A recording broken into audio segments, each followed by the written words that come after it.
afternoon. I'm gonna take this. Giselle?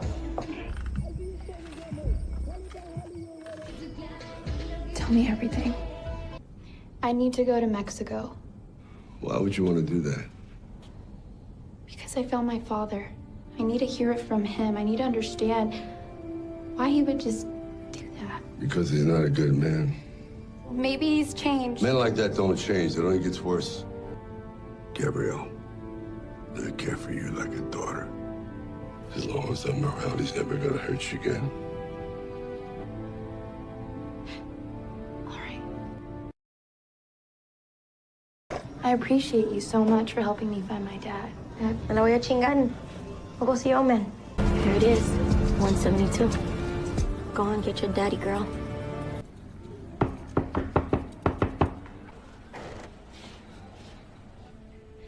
I need to talk to you.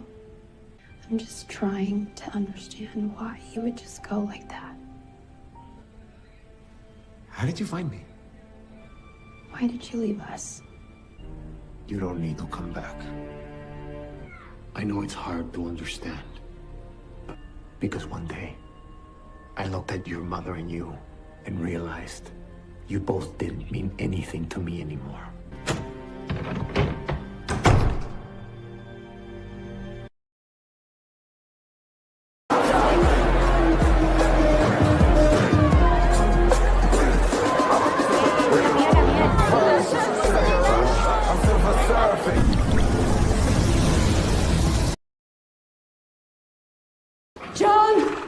John!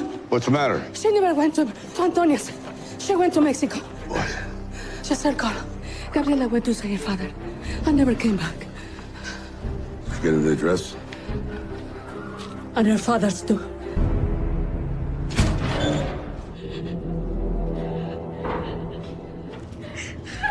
Pero si se le pela a uno.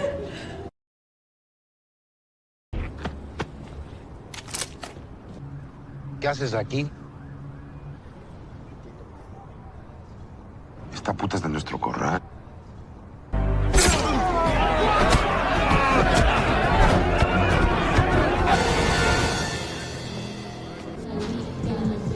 $20.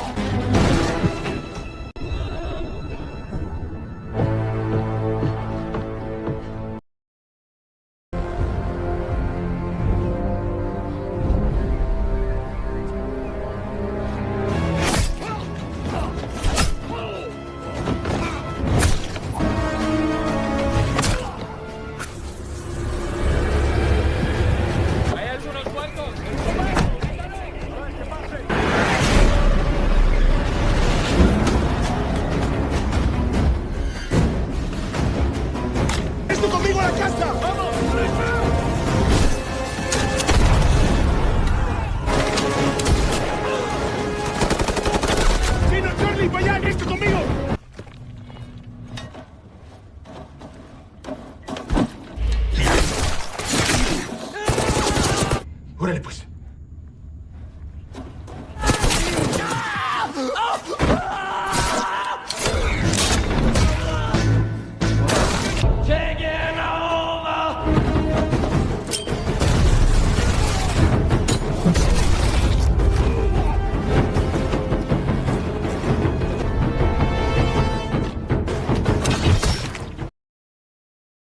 You want to live? Follow the lights.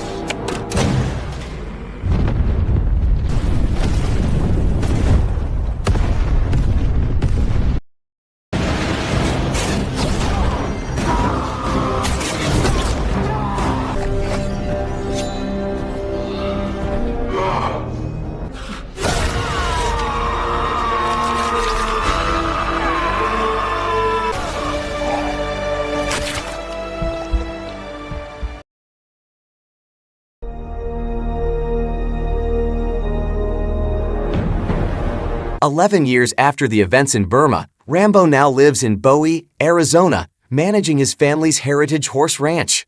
There, Rambo lives with Maria, the longtime household assistant for the Rambo family, who is considered a family member. On his ranch, Rambo has also created an underground secret tunnel where he manufactures weapons because he cannot completely detach himself from his past on the battlefield. We are going to win. Maria has a grandson named Gabriel, who also lives with them. Rambo has come to regard Gabriel as his own son. One day, Gabriel informs Rambo that his friend Jizzle has found the address of his father in Mexico. However, Rambo is not pleased to hear this because Gabriel's father had previously abandoned both Gabriel and his mother. Gabriel's father left them when Gabriel was still a child, and his mother passed away due to cancer. Despite this, Gabriel is eager to meet his father to understand why he was abandoned. However, Rambo still forbids Gabriel from meeting his father. Gabriel, I care for you like a daughter. As long as I'm around, he's never gonna hurt you again. All right.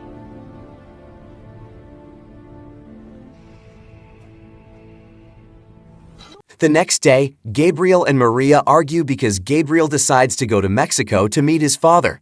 Rambo, overhearing the argument, then meets both of them. Rambo immediately informs Gabriel about their previous agreement. Still, Gabriel insists on going because he only wants to know the answers from his father. Maria, who is well aware of Gabriel's father's bad nature, is naturally angry and forbids Gabriel from going to meet his father.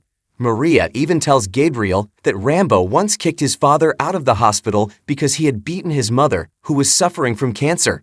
Gabriel is not allowed to meet his father. Later, Gabriel asks for permission to go out and meet his close friend. I'm gonna go to Antonia's. Okay. Sorry.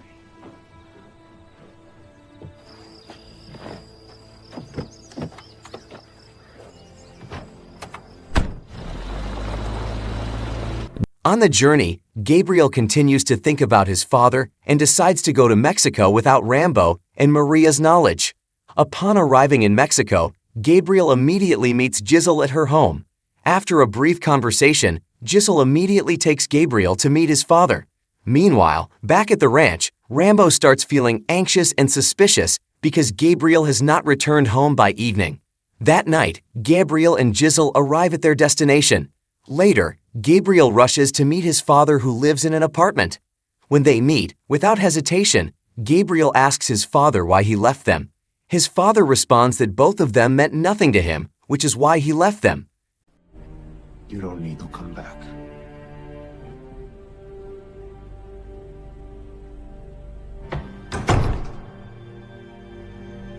Devastated by his father's answer, Gabriel decides to return home. However, Jizzle prevents him because it is already late at night. Jizzle then takes Gabriel to a nightclub to ease his sadness. There, Gabriel is approached by a man named Placo. Placo engages in conversation with Gabriel and secretly slips a sedative into Gabriel's drink.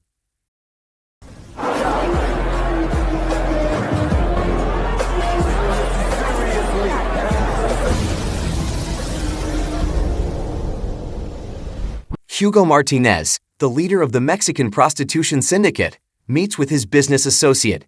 They discuss the progress of their prostitution business. In managing his prostitution business, Hugo is assisted by his younger brother, Victor Martinez. At the same time, Maria informs Rambo that Gabriel went to Mexico to meet his father and has not returned yet. Maria received this information from Jizzle, who called her. Based on the information provided by Jizzle, Rambo rushes to Mexico.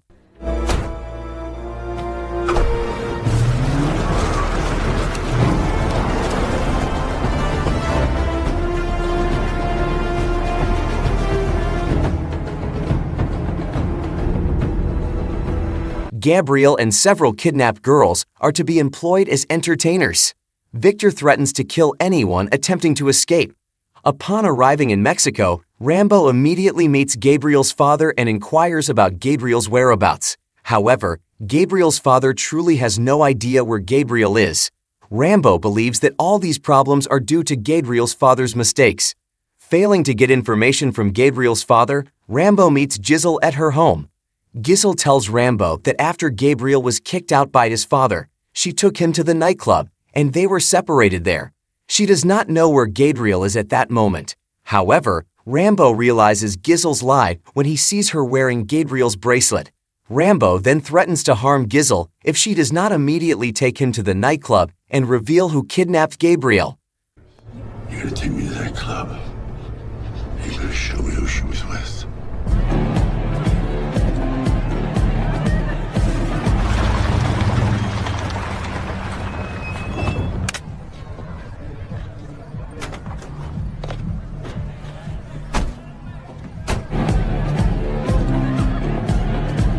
Upon arriving at the club, Gizel immediately pointed out Placo, the man with Gabriel.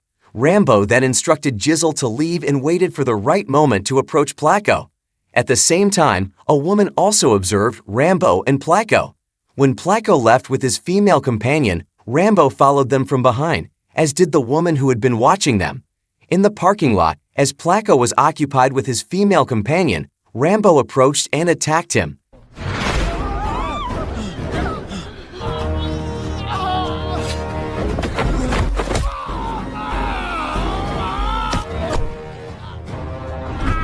¿Dónde está?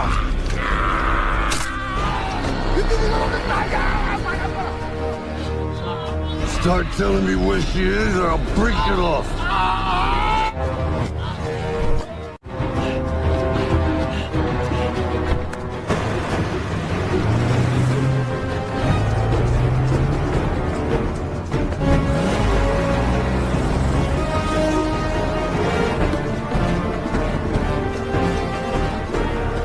Gabriel and Gizel received directions and warnings from their senior.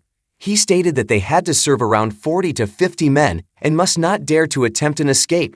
Upon reaching the destination after learning the target's location, Rambo immediately struck Placo until he was unconscious. Then Rambo moved towards his target location. Shortly after, Hugo and his henchmen also arrived at the scene. Meanwhile, Victor rewarded corrupt police officers, the entertainers, including Gabriel. Outside, Victor's henchmen discovered Rambo's presence and continued to track his movements. They guarded all exit routes until finally directing Rambo to the location where the Martinez brothers awaited him. The woman who followed Rambo was also present, observing from a distance. After searching Rambo, they found a knife, a photo of Gabriel, and Rambo's identification card. They realized that Rambo was trying to take Gabriel out of the place. Consequently, Rambo was brutally beaten.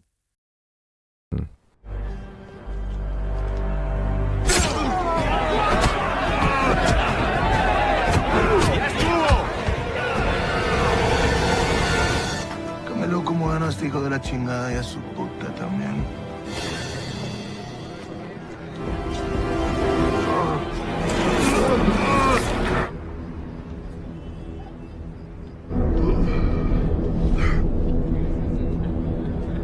Once the situation was safe, the woman who had been following Rambo came to his aid and took him to her home.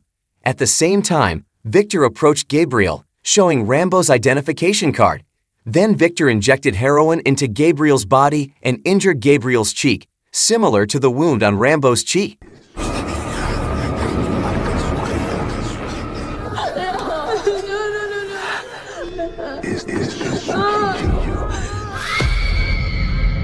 For several days, Rambo received medical care at the woman's house.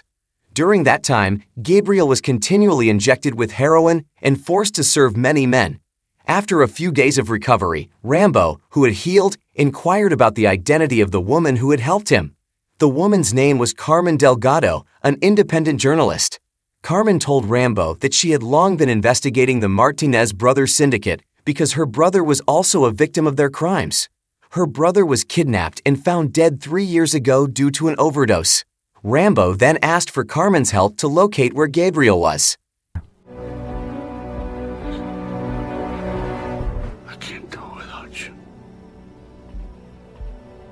After obtaining information from Carmen, Rambo visited a prostitution venue where Gabriel was located, pretending to be a customer. After successfully entering the place, Rambo took action, beating everyone who stood in his way.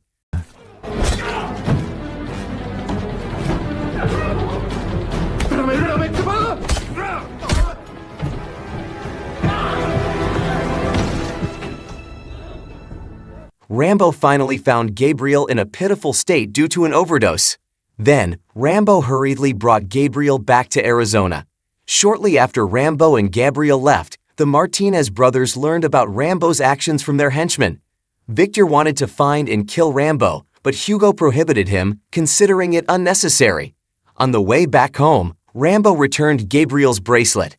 Rambo continued to talk to Gabriel to keep him conscious. Rambo said that raising him for 10 years was the best thing in his life, having a family that he never thought he would have.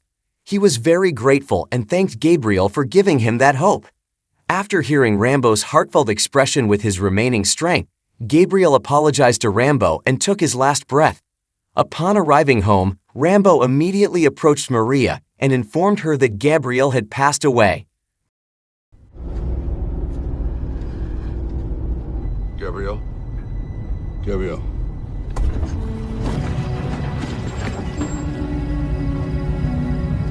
Gabriel? No. No, don't do it. Sorry. Maria cried and went straight to Gabriel's body in the car. After burying Gabriel, Rambo asked Maria to leave and stay with her sister. Rambo did not intend to drive her away, but he had plans for revenge against the Martinez brothers. After Maria left, Rambo began to devise his plan.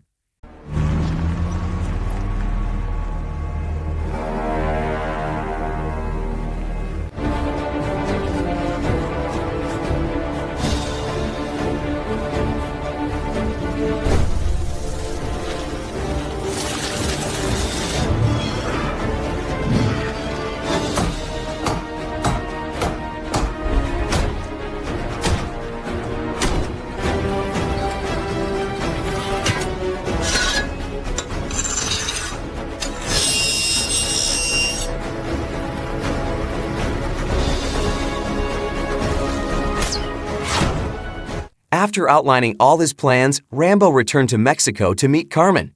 Rambo told Carmen that he would seek revenge and bring painful death to the Martinez brothers, with Victor being his first target. For this, he asked for Carmen's help in providing Victor's address. After getting the information from Carmen, Rambo took action.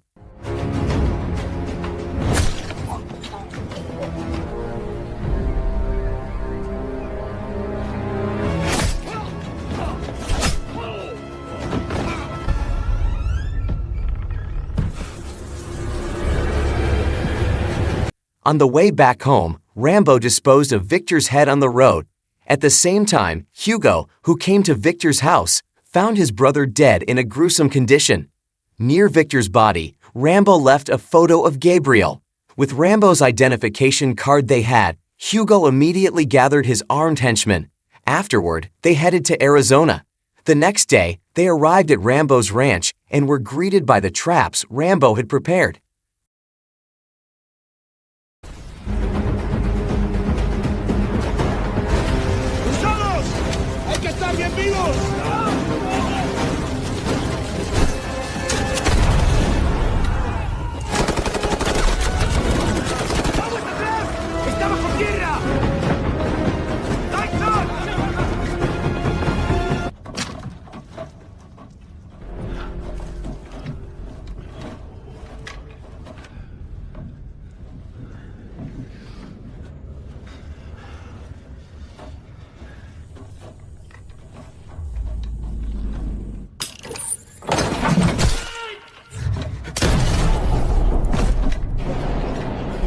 Órale pues.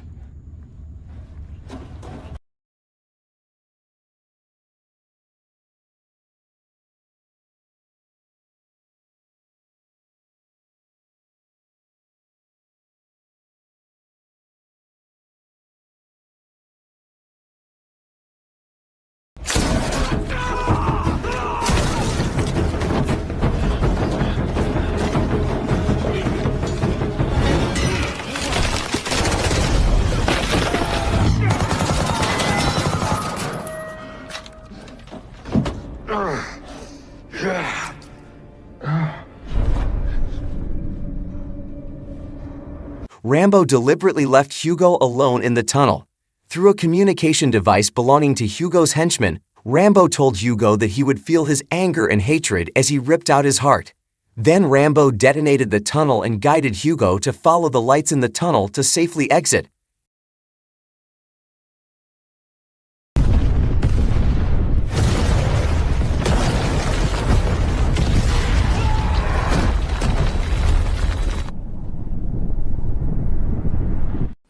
After Hugo emerged from the tunnel, Rambo immediately shot several arrows into Hugo's body. After that, Rambo approached Hugo carrying his machete. The helpless Hugo looked terrified. Without mercy, Rambo tore open Hugo's chest and ripped out his heart.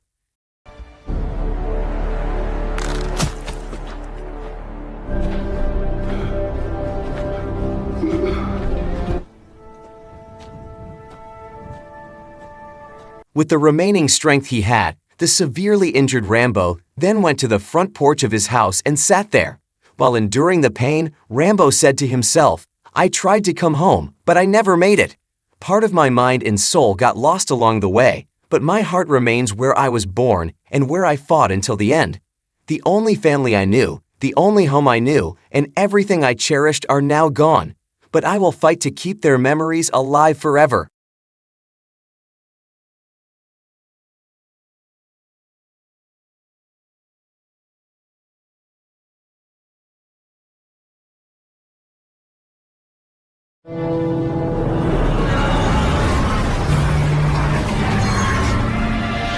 A steel-layered prison train was transporting a fugitive to Denzale Prison, a facility for highly dangerous criminals. However, the Expendables team had already set up a trap on the train tracks from the front. They planned to free the fugitive. As the train approached, the Expendables team began their operation.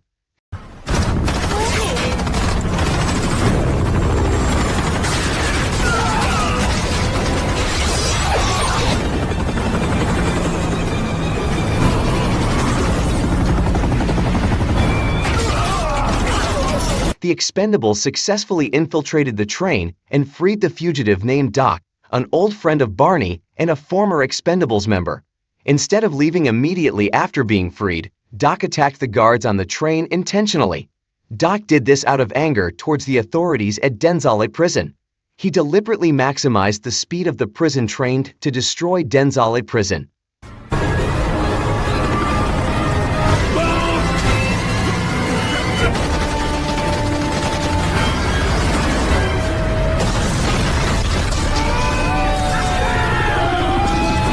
After Doc destroyed Denzale Prison, the Expendables team took Doc to the plane they had recently purchased and continued their journey using the aircraft.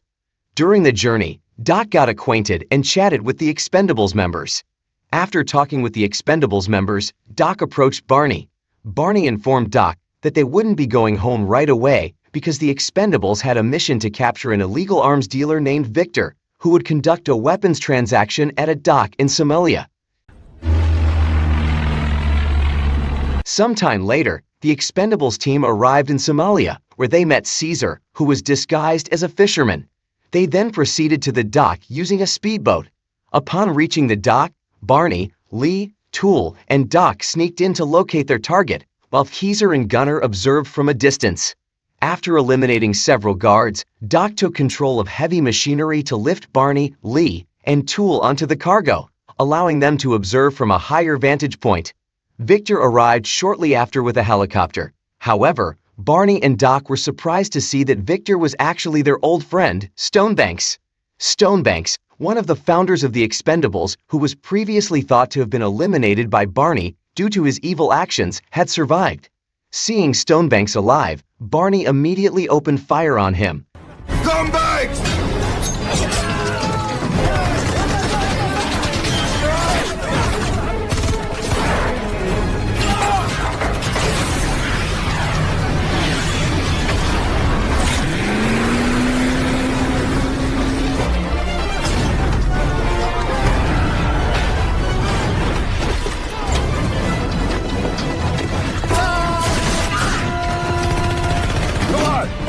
Barney, Lee, Tool, and Doc tried to evade enemy attacks, continuously being pursued until the vehicle they were using suffered damage. They then switched to a truck driven by the enemy. Meanwhile, Gunner and Teaser began approaching the dock. After Barney's truck was spotted, Teaser and Gunner flew their speedboat towards Barney's truck. Once they regrouped, Barney ordered his team to fight back. However, after successfully eliminating the attacking enemies, Stonebanks appeared and shot Caesar from the helicopter, even dropping a bomb.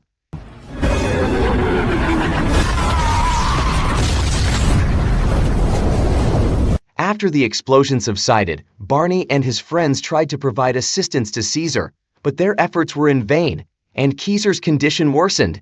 Therefore, they had to take Caesar to the hospital for better treatment. After Caesar was hospitalized, Barney left his lucky ring with Caesar and decided to hunt down Stonebanks. Trench also came to the hospital, offering Barney assistance in the fight against Stonebanks.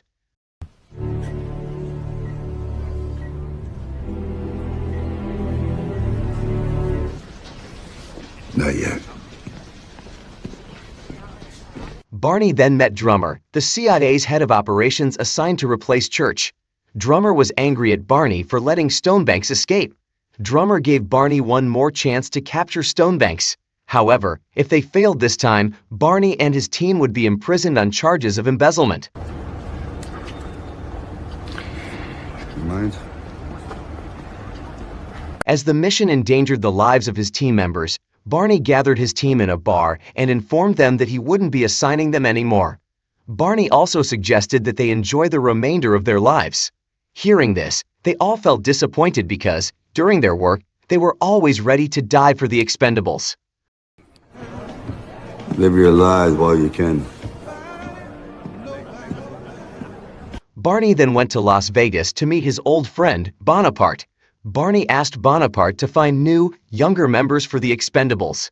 After learning that Stonebanks was still alive, Bonaparte agreed to help Barney find new members. Bonaparte introduced Barney to the first recruit, a man named Thorne with hacking abilities. After that, Bonaparte took Barney to New York and visited a nightclub to meet the second recruit, a skilled fighter named Luna.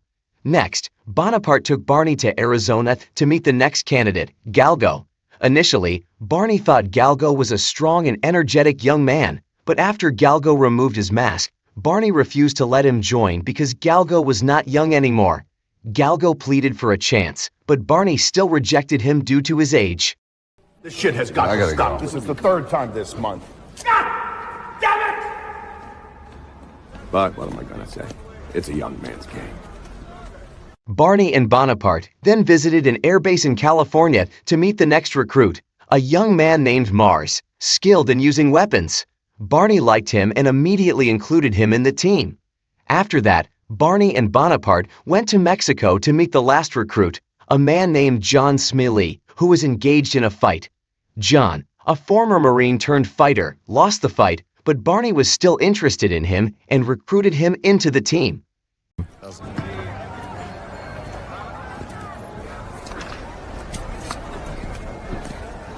After Barney returned to America, Drummer met him again. Drummer provided Barney with Stonebank's criminal record and informed him of Stonebank's plan to conduct a weapons transaction at an art exhibition building. However, in this mission, Drummer requested Barney to capture Stonebanks alive as Stonebanks would be tried in The Hague. Hearing this, Barney disagreed because a criminal like Stonebanks should be eliminated on the spot. But Drummer insisted that Barney must follow his orders. The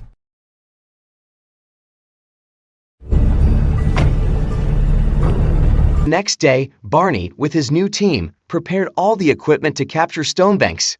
The old team members approached Barney and stated that he would be killed if he acted with his new, inexperienced team. Barney didn't respond to their remarks. Barney then went with his new team, with Trench as the co-pilot. Come on, let's go.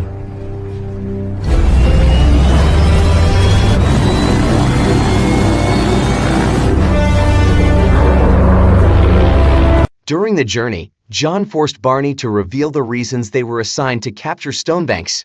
Barney then provided John with Stonebanks' criminal record. From the record, John finally learned that Stonebanks was not only a CIA fugitive, but also one of the founders of the Expendables. The Expendables team landed in Romania and immediately surveilled all of Stonebanks' activities related to the upcoming transaction at the exhibition building. After observing and taking photos in each area of the exhibition building, Thorne outlined his plan to Barney. Thorne would hack into the building's security system while the rest carried out the attack during the transaction. Hearing Thorne's well-thought-out plan, Barney agreed. You better be right. Then the Expendables team began to sneak into the exhibition building, disabling several guards. When the team members were in their designated positions according to the plan, Thorne promptly turned off all the lights in the building. The Expendables team then acted, firing at Stonebanks and his henchmen. Stonebanks is moving, watch it.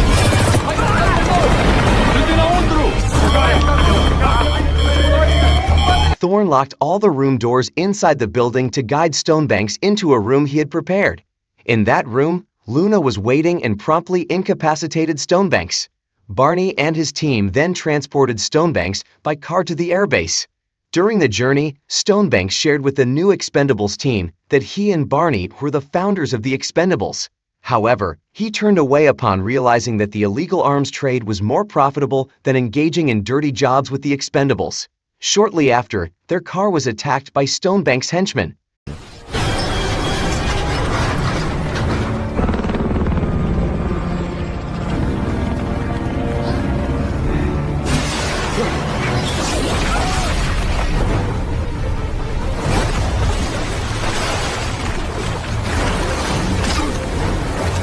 Stonebanks' henchmen planned to eliminate Barney and his team, but Stonebanks forbade it. Stonebanks intended to use them to lure Barney. The next day, 3 of Stonebanks' henchmen found Barney by the riverside. However, before they could contact Stonebanks, Barney eliminated them with his pistol. After that, Barney returned to the base to meet Trench. At that moment, Barney received a video message from Stonebanks. In the video, Trench showed that he had kidnapped Barney's team and would kill them if Barney didn't come within 48 hours. Barney and Trench then quickly returned to the headquarters to retrieve their weapons. That one looks a little slack. Upon reaching the headquarters, Barney immediately prepared the weapons. At that moment, Galgo arrived at the Expendables base. Galgo kept pleading with Barney to allow him to join and fight alongside him. Seeing Galgo's strong determination, Barney finally allowed Galgo to join the Expendables team and fight with them. When Barney and Galgo were about to take off, they were surprised by the appearance of their old team blocking the runway.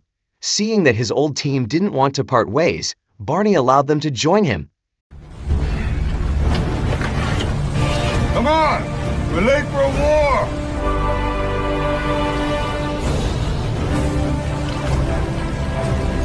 As they took to the air, Barney was contacted by Drummer, who provided information that Stonebanks was in Asmanistan, a corrupt small country where Stonebanks had reaped profits for years.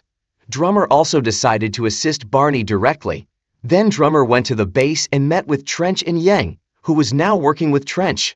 They then departed for Asmanistan. The Barney team, already in Asmanistan, continued on foot towards the location where Barney's new team was being held. During the journey, Barney learned that Galgo was, in fact, a former Special Forces soldier and the only one who survived a mission with his previous team.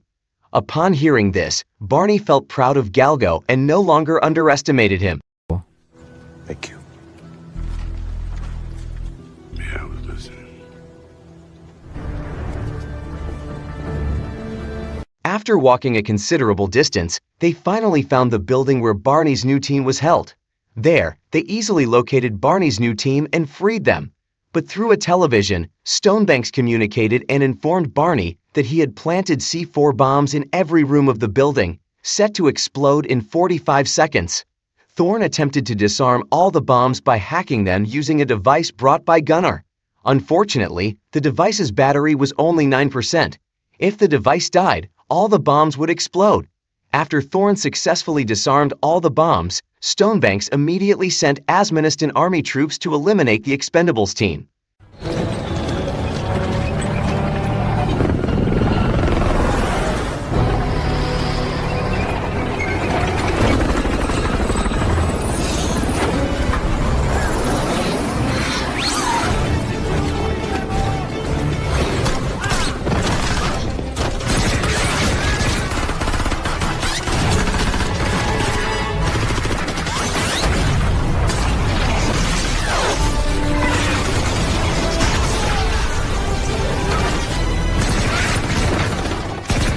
In the battle, the Expendables team felt overwhelmed because the enemy forces were numerous. When the defeat of the Expendables team seemed imminent, Trench, Drummer, and Yang arrived to help with a helicopter.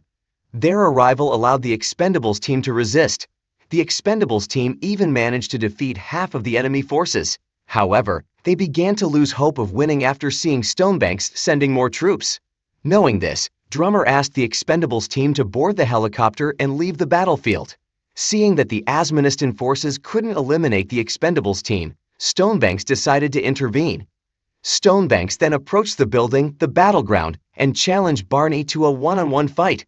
Meanwhile, all the Expendables members were already on the roof, ready to leave the battlefield. The device's battery also showed 1%, indicating that the bombs throughout the building would explode soon. Fortunately, in the duel, Barney managed to eliminate Stonebanks with his pistol. Battery's gone!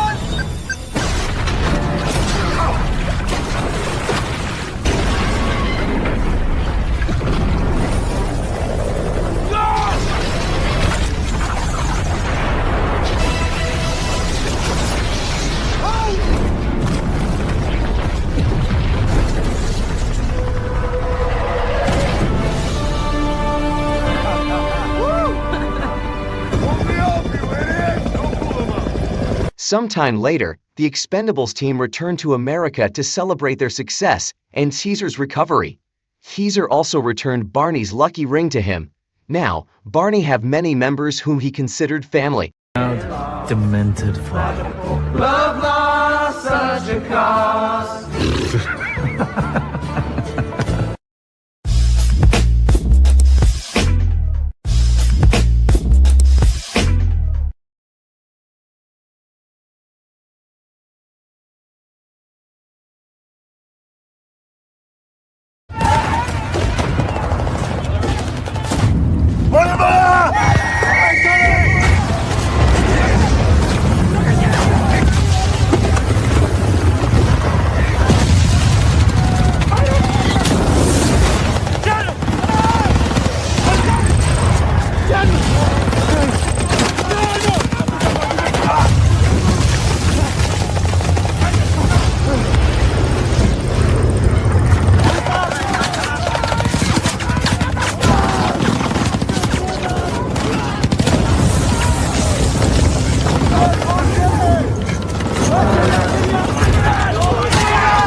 Abu.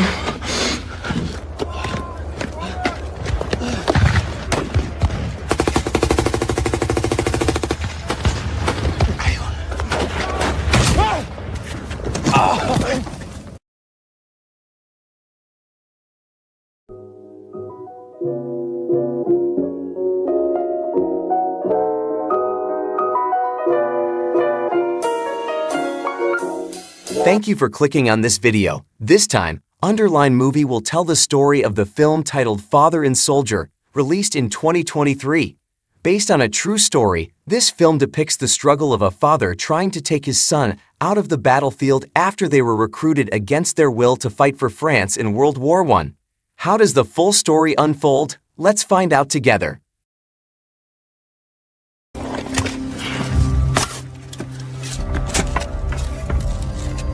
In November 1920, somewhere around Verdun Hill, two French soldiers were digging the ground, and from their excavation, they found human bones.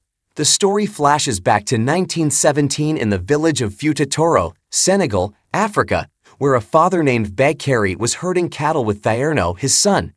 After herding cattle, Bakary returned home and had a meal with his small family. Ya?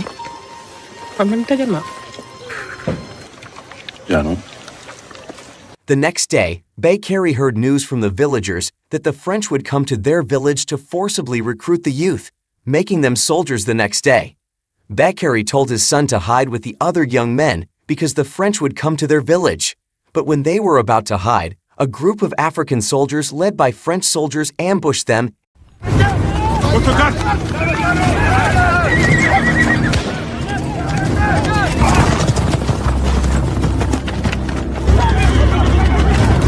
Bakary's son, successfully captured by the French. Knowing this, Bakary's wife asked Bakary to bring back their son safely. That night, Bakary, along with other fathers who lost their children, conducted a joint prayer, pleading to God for the effort to save their children to proceed smoothly. The next day, Bakary peaked at the African soldier training camp led by the French. Unfortunately, Bakary was caught and forced to become a soldier by the French.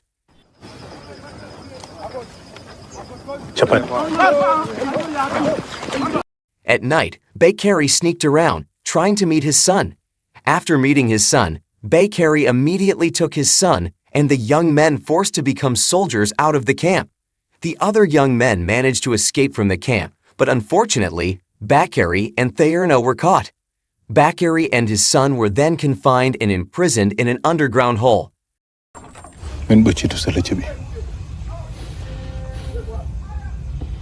A few weeks later, Bakary and his son were sent to the French camp to fight alongside the French army. When Bakary planned an escape with his son, a young soldier named Adam noticed them. Bakary asked his son to wait for him there while he sought help. After Bakary left, Adam approached Thairno and accompanied him while waiting for his father. While Bakary was busy looking for someone who could help him, Thairno and Adam were approached by two African soldiers who forcibly demanded their money. Assalamu alaikum. Ada nani pula? Donta soldo! Polkalo pula. Alko jawata. Gandu go wa mawallu ga patini nebal ko mari dole. Bakary finally met someone who could help him. At the same time, the injured Thairno met Sergeant Salif. Salif asked what happened to Thairno, and Thairno said that two African soldiers beat him and took his money, but he couldn't remember their faces. Then Thairno was taken to meet his lieutenant at a bar. When meeting the lieutenant, Bakary asked for his name and offered him a strong drink, but as Thairno was a Muslim, he declined the offer.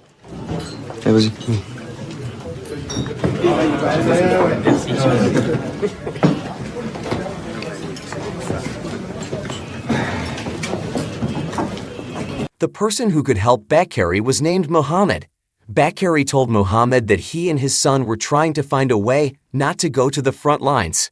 Muhammad could move Bakary and his son to the kitchen area, but in exchange for a substantial amount of money, as Bakary had no money, Muhammad refused to help Bakary. After negotiating with Muhammad, Bakary met his son, who was preparing to go to the front lines. Bakary asked for the money Thairno had brought so they could be moved to the kitchen area, but Thairno said his money had been stolen. After that, the soldiers were sent to the defensive trenches to fight against the Germans, trying to reclaim Verdun Hill, which was already controlled by the Germans.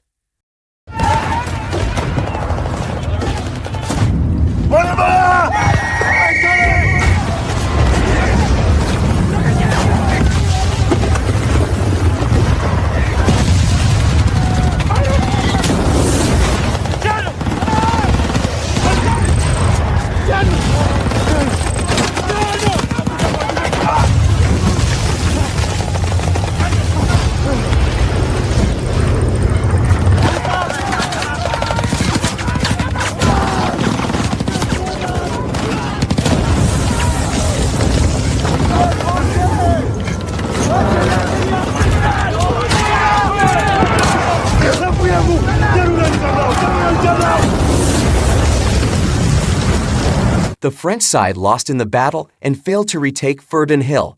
Many soldiers died in that battle, including Adam, Thairno's friend. As the day started to darken, Bakary and Thairno decided to go to the battlefield to retrieve Adam's body.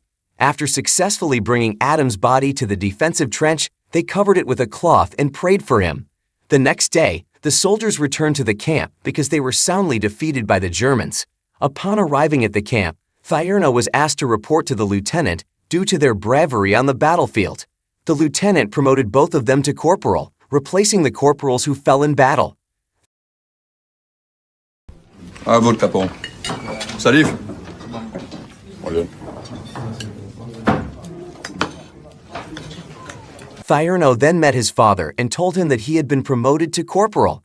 Hearing this, Bakary asked his son to use that position to find a way out so they could return to the village. That night, Bakary shared a bit about Thierno's mother with Thierno. After hearing the story, Thierno told his father that he missed his mother and siblings. The next day, Thierno and Salif were assigned to oversee the training of the soldiers, and Thierno's father also participated in the training. While undergoing training, Bakary got injured by a wire, and Thierno was very worried. Thierno tried to help his father, but Salif firmly forbade him. Salif requested and asserted his authority, forcing Thierno to treat his father like his subordinate.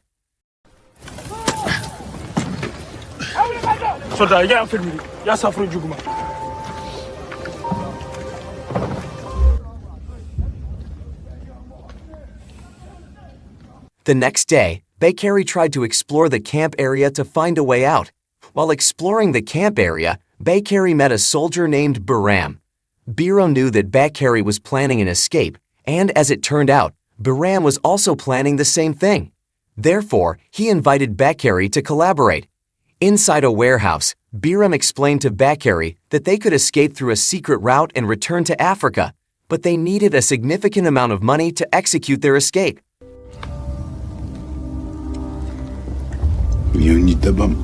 That night, Thierno met his father and told him that the only way to return to the village was to win the war. Thierno also asserted that he was now a corporal, and his father had to obey his orders and respect his decisions. Unhappy with his son's attitude, Bakary immediately expelled him. Later, Thierno was asked to meet the lieutenant. In the meeting, the lieutenant explained to Thierno that they would return to the front lines. The lieutenant ordered Thierno and Salif to lead the remaining soldiers. Tiano, j'ai besoin de toi. D'accord. À la tienne.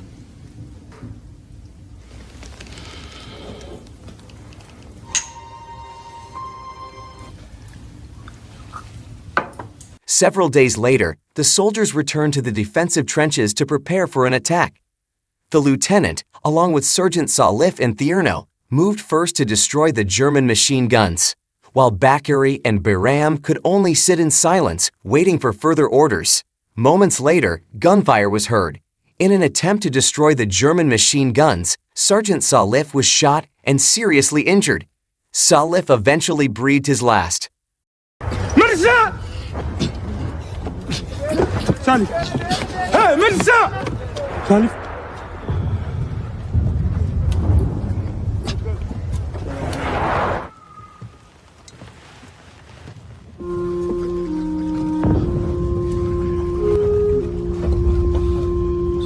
Upon returning to the camp, the lieutenant summoned Thierno.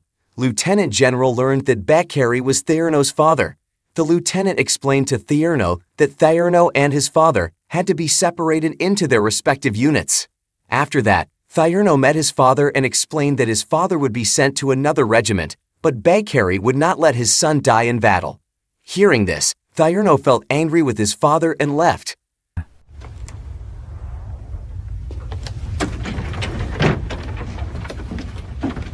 The next day, Bakary and Bahram entered another soldier's room to steal their money, but their actions were discovered by the soldiers occupying the room. With no other choice, Bakary and Bahram were forced to eliminate those soldiers and take their money. After eliminating those soldiers, Bakary and Bahram hid in the warehouse. Bahram told Bakary that the money they obtained was sufficient for their escape. They planned to escape when the superiors were in a meeting.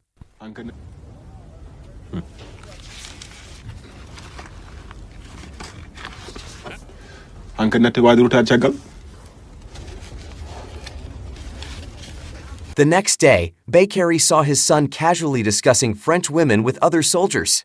Bakary even heard that his son and the other soldiers intended to become French citizens after the war. A few days later, during a meeting of the leaders, Bakary approached his son, who was attending the meeting. Bakary forced his son to join the escape. Thierno initially refused, but because Bakary insisted, Diurno finally agreed to follow his father. On y est, on est. Viens. Dépêche-toi. Tu suis, tu es là-bas. Et toi, tu montes. Allez.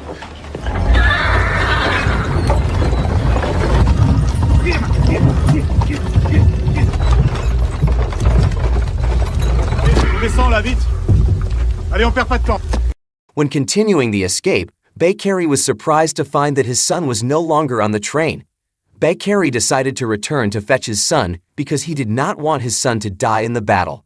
As the day started to darken, the French prepared for a final attack on the Germans. Meanwhile, Bakary continued to traverse the forest to return to the camp. Upon reaching the camp, Bakary was informed by the guarding soldier that other soldiers were in combat. Upon hearing this, Bakary immediately went to the battlefield and tried to find Diurno.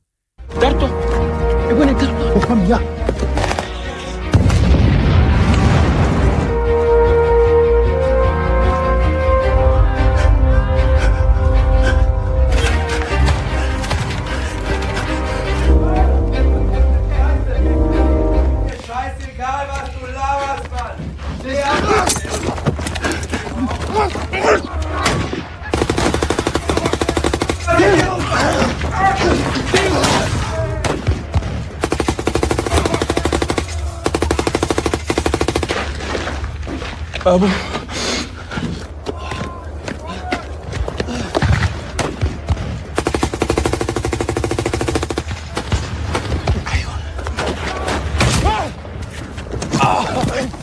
Bakary was shot while trying to save his son in the battlefield. Before taking his last breath, Bakary asked Diurno to return to the village and live with his mother and siblings. Diurno could only cry at the departure of his father, who had tried to bring him home, but because of his selfishness, his father became a victim in the war.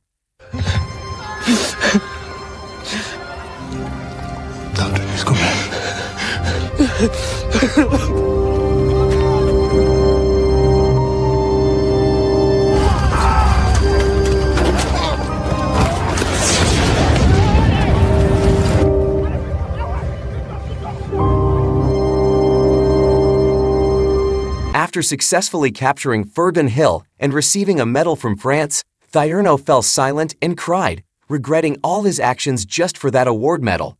He lost a loving father figure. After the war ended, Diurno returned to his village fulfilling his father's wishes. The story returns to two soldiers finding human remains on Verdun Hill. The general asked the soldiers to bury the bones in the graves of the fallen soldiers on the battlefield. Mettez-les en caisse.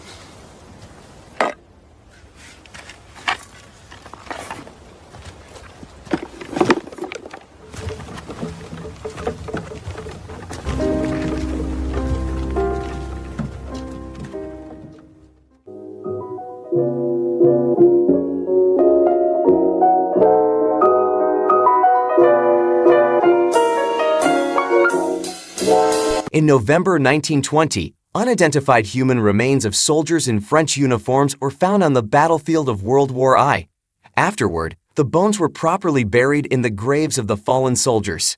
Hopefully, this film can provide valuable lessons for all of us.